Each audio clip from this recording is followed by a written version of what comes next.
Oke. Assalamualaikum warahmatullahi wabarakatuh. Selamat berjumpa kembali dengan podcast Husnul Fik.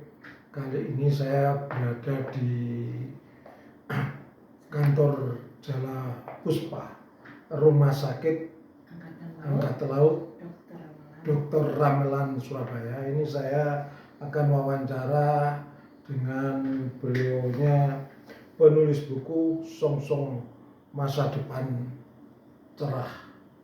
Ini karya beliau adalah namanya Dr. Sulantari, spesialis THT bedah kepala leher, ya. Laksamana pertama TNI Purnawira. Oh ya, pemirsa podcast Husnul Fik, ini saya wawancara dengan beliaunya. Saya mau tanya, mohon disebutkan nama, alamat, dan pangkatnya di tentara. Nama saya Dr. Sulantari, spesialis THT Ya. bedah kepala leher. Ya. Terakhir saya Laksamana pertama Ya. TNI Purnawira. Saya berdinas saat itu tahun 2014 sampai 2015 sebagai Karung Kital Dr. Ramelan. Alamat di rumah saya Villa Bukit Mas, Blok LD 05, Kecamatan Duku Pakis, Surabaya. Ya. Beliau ini memiliki keahlian sebagai dokter spesialis THT bedah kepala leher. Ya. Ini pada tahun 2024 beliaunya menerbitkan buku ini, judulnya apa? Song-Song Masa Depan Cerah. Penulisan buku ini memakan waktu berapa? Sekitar 8 bulan. 8 bulan ya. Tujuannya apa? Saya ingin melakukan sosialisasi kepada seluruh masyarakat bahwa anak-anak atau bayi anak gangguan dengar itu apabila ditangani atau dilayani dengan holistik, dengan terpadu, dengan menggunakan teknologi pendengaran dan juga terapi mendengar, maka anak-anak ini akan memiliki kesempatan untuk mendengar dan akhirnya berbicara seperti anak normal lainnya, sehingga mereka juga memiliki masa depan yang cerah. Itu sebabnya saya mengajak, mari kita song-song masa depan cerah buat bayi anak yang mengalami gangguan pendengaran. Pemirsa, inilah komentar beliaunya tentang tujuannya. Terus nanti setelah terbit ini akan dibawa kemana? Apa di Jala Puspa, apa diberikan kepada orang-orang yang membutuhkan ini?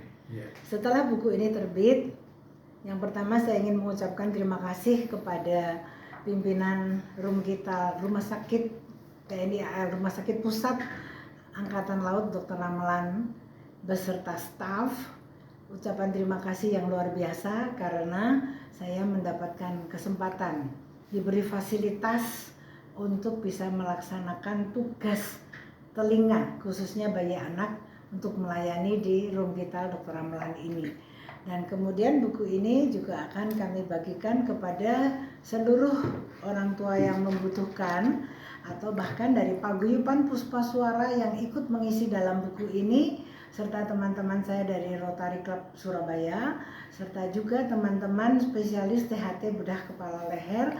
Harapan saya semakin banyaklah dokter spesialis THT bedah kepala leher ini juga semakin memberikan perhatian khusus kepada bayi-bayi dan anak-anak yang mengalami gangguan pendengaran. Karena teknologi pendengaran sudah menyiapkan diri untuk memberikan yang terbaik, teknologi yang terbaik, entah itu alat bantu dengar, entah itu dengan cochlear implant, dan juga kepada sejawat-sejawat terapis yang melakukan terapi mendengar dan berbicara. Semua ini mereka akan saya bagi bukunya agar supaya kesuksesan anak-anak yang bisa akhirnya mendengar dan berbicara ini juga bisa dinikmati oleh semua lainnya, sehingga berita ini disebarluaskan dan khususnya melakukan sosialisasi, deteksi, dan intervensi sedini mungkin sejak bayi, bahkan dari usia 2 hari, 1 bulan, 3 bulan, 5 bulan, semua dapat dilakukan pemeriksaan fungsi pendengaran lengkap buat bayi anak tersebut. Sehingga pada saatnya di usia 5 bulan, 6 bulan, anak ini bisa kita lakukan intervensi dini, yaitu dengan memberikan atau memasang alat bantu dengar dan kemudian dilatih mendengar.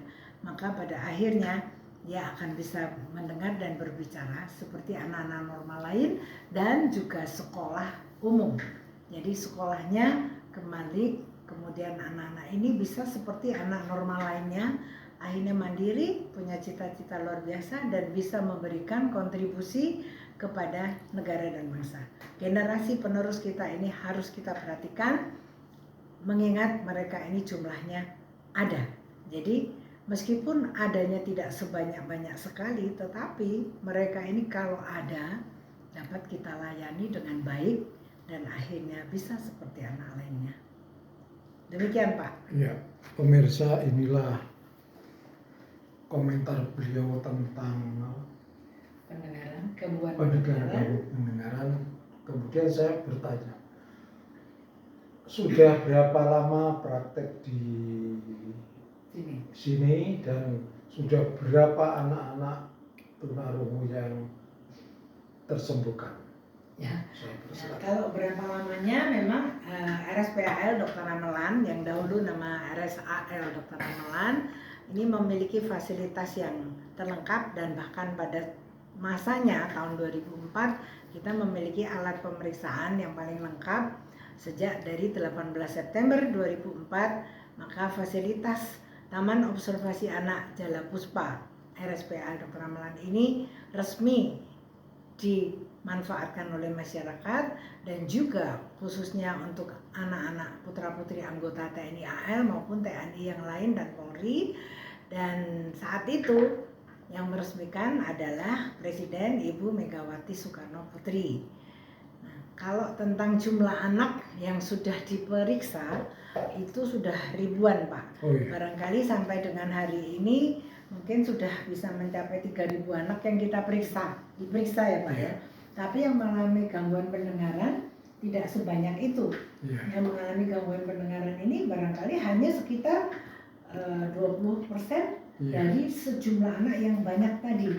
Namun meskipun hanya persentasenya sepertinya kecil, tetapi kalau mereka ini kita fasilitasi mendengarnya dan akhirnya mereka bisa berbicara dan akhirnya bisa memberi kepada kontribusi bangsa.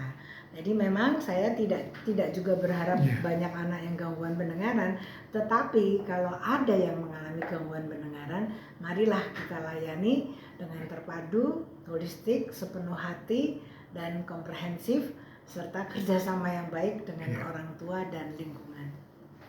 Pemirsa, inilah komentar beliau selaku penulis buku. Dan buku ini akan diterbitkan oleh penerbit Menara Madinah yang beralamatkan Jalan Jemur Wonosari, Gang Lebar nomor 100 Wonocolo. Direktur utama dan ownernya adalah Dr. Andes Husnufit MPDI. Kemudian yang terakhir sebagai closing, sebagai penutup apa yang disampaikan terhadap para ibu-ibu yang punya anak berkebutuhan khususnya masalah pendengaran. Saya persilakan. Harapan kami ke depan bahwa bayi-bayi itu dapat diperiksa dari sejak sekecil mungkin. Nah, kalau seandainya pun tidak diperiksa sejak bayi, tapi mungkin udah umur 1 tahun, 2 tahun, saya sangat berharap lekas-lekas untuk dibawa ke Jala Puspa RSPAL Dr. Ramelan agar supaya dapat dilakukan pemeriksaan dan dilakukan intervensi sedini mungkin, sekecil mungkin, sehingga hasilnya bisa sesuai harapan orang tua. Pemirsa, inilah hasil saya wawancara dengan Dr. Sulantari. Terima kasih atas perhatiannya. Saya selaku owner dari podcast Husnufit mengucapkan terima kasih atas perhatiannya. bagi penonton YouTube se-Indonesia. Wallahul muwaffiq ila aqwamit thoriq. Wassalamualaikum warahmatullahi wabarakatuh. Salam mendengar. Selamat mendengar. Mendengar dengan lebih baik. Mendengar lebih baik ya. Ya, terima kasih.